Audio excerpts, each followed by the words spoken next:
Even during eras of sadness in my life, animals have always been a source of joy and healing. The gentle wisdom and the demeanor of these creatures make me feel safe.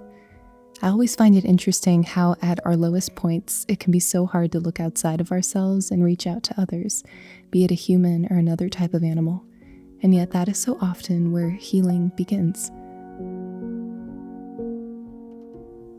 I've had the pleasure of spending time on a few different horse ranches throughout my life.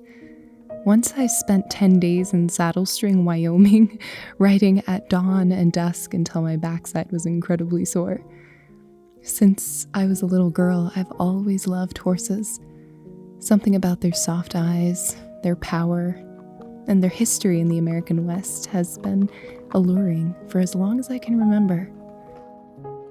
While I don't think we'll ever brag about it, one Thursday morning last week, my town of barely more than 500 people made national headlines. We had the worst air quality in the entire nation. It's been an insane week, and I really wasn't sure what to share with you because I didn't want this video to be overly sad.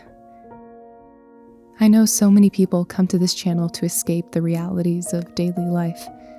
But as I was putting it together with my brother, I realized that if it ends up being a bit sad, then I guess that's okay. Sometimes things are sad, and there's very little to see that is positive. And yet, even in that realization, life can be ever more poignant, reaching deep into our souls and grasping something there that is so incredibly human that it's hard to explain. But I do know that it's a beautiful feeling, sometimes tinged with fear and an awareness that you're losing so much of what you love. But you're also most certainly alive to experience it. It's fascinating and yet frightening. I give thanks that I'm here in this town because I'm able to help others get through it and to practice love with even more conviction that it's crucial during times like these, during all times.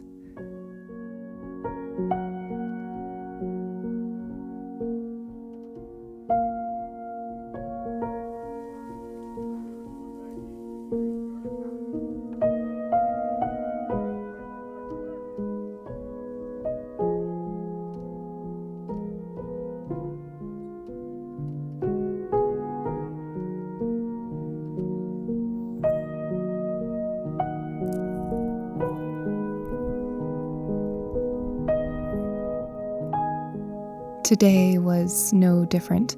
My valley's in distress, and I needed something to take my mind off things. Several new friends and I spent some time walking through town, sharing drinks and discussing the incredible dedication of our local smoke jumpers and firefighters. It's so incredible to see people risking their lives to save our home, no more than a speck on a map.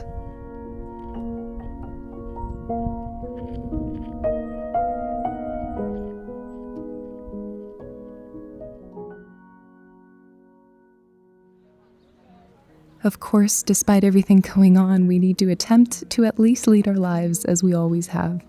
It makes no sense to sit on our porches and worry, so when the winds changed and took away the smoke for one blessed morning, we still hosted our farmers market in hopes of cheering up anyone who needed it.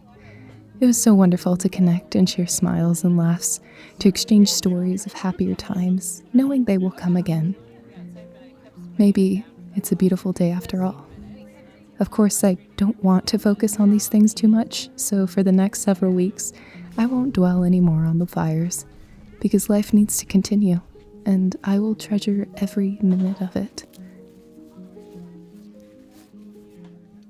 Whoever you are, and whatever type of day you've had, be it good or difficult or somewhere in between, I hope you never forget to give and receive as much love as possible. Because this week, I've realized more than ever how important that is. Our material possessions, our achievements, even our very lives are fleeting and can disappear right now. I have a whole new value for what it means to be truly safe. In the face of a monster of fire eating up my valley, I see now that I will never take my safety for granted again, and I hope you don't either.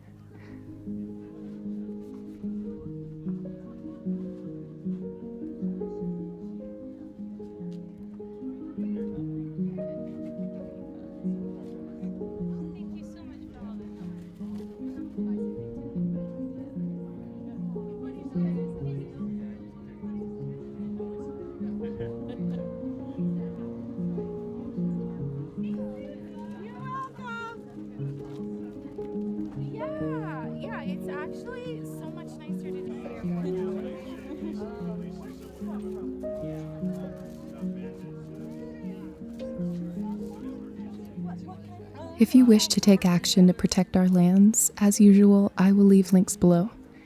Making changes in our own lives to help the environment is valuable, but pressuring larger companies and organizations to have a change of heart is even more crucial for the future. If you're falling asleep, I'm sending you dreams full of sunshine and blue skies and clear air, and most of all, my love. Take care.